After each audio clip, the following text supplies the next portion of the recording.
Buvo toks nutikimas, kad aš buvau labai arti mirties, pavadinkim taip.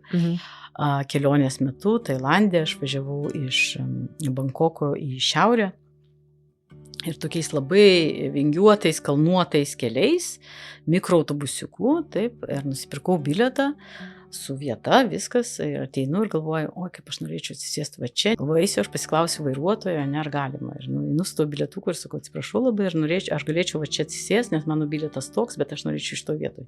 Ir jisai, kaip bebūtų keista, nes tailandiečiai yra labai tokie malonūs, labai kultūringi žmonės, ne? Ir jis taip atsisuko, no miss, go sit there, your place. Ir aš taip, okay, sava, ne? Gerai. Atsisėdu aš už tos vietos, galvoju, eisiu, tada pakeliu galvą ir taip. Matau, kad mes keliaujam nuo kelio ir, ta prasme, nuo kalno versimės. Ir labai pasisekė, nieko nebuvo baisaus, taip, tik tai buvo ten fractions visokios keliuose ir taip toliau, susižeidimai, skaudėjo labai, bet nebuvo jokių baisių dalykų. O žmogus, kuris sėdėjo priešais mane, toj vietoj, kur aš norėjau sėsti solo, taip, buvo Tailando pilietė, kuri žuvo.